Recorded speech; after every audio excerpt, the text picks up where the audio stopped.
This week's Harry's wish list of people he wanted to interview for his podcast was revealed.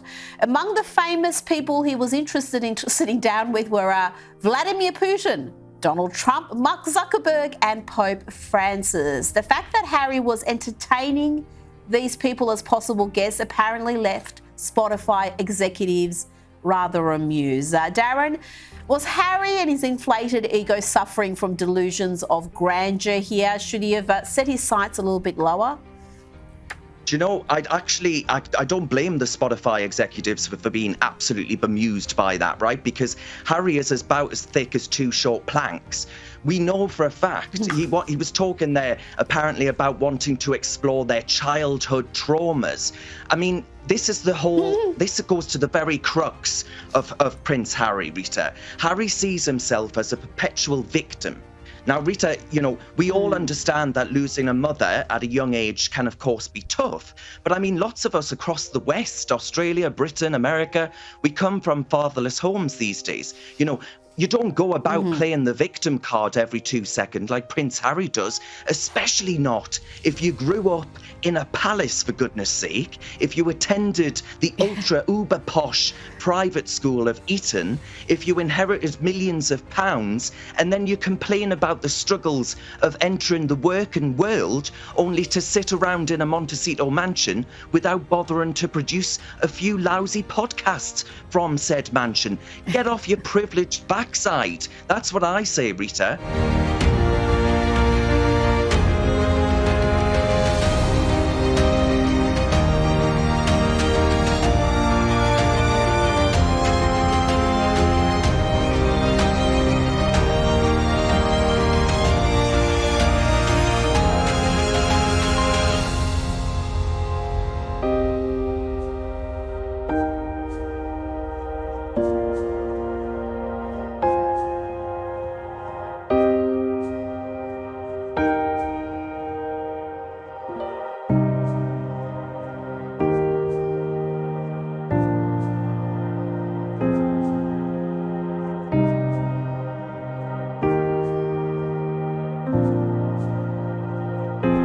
Netflix has given the Sussexes an ultimatum: make more content or don't get paid.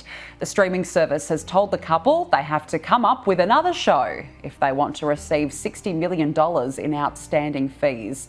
The Sun is reporting the pair have only been paid half their contract, worth $121 million.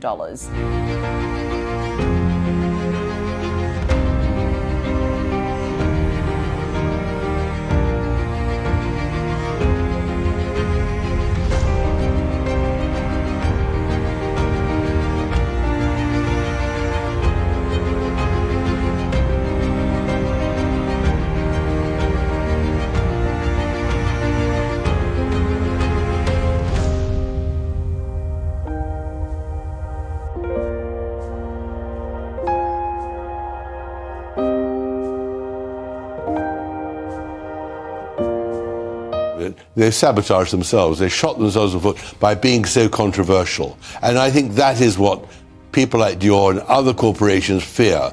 They don't want to be associated with that sort of controversy.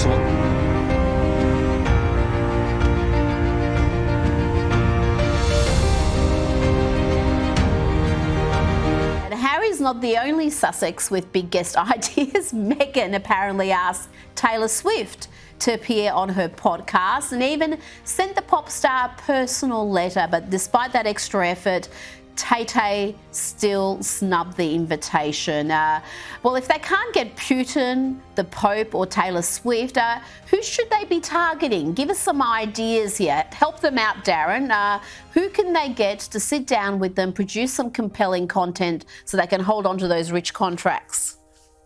Well, listen, I mean, the cast of some reality television shows, you know, the Kardashians, I think that's the only pool that they're going to be able to operate in, Rita, because they're about as tacky and desperate as the Kardashians. I'll tell you that much for free. Listen, I actually think Spotify should have let Prince Harry attempt to interview President Putin, Rita, because never mind this Wagner group scaring Putin into hiding. If you can imagine Prince Harry heading to Moscow and interviewing President Putin, after just half an hour listening to Ginge and the Whinge, he'd have ran to the exit, right? He would have exiled himself out of choice for a bit of peace and quiet after putting up with that petulant pair. I'll tell you that much. Taylor Swift, she clearly could see that the writing is on the wall for this plastic pair. The empire made of sand is crumbling faster than a sandcastle in a tidal wave, Rita. And Taylor Swift is far too intelligent, far too successful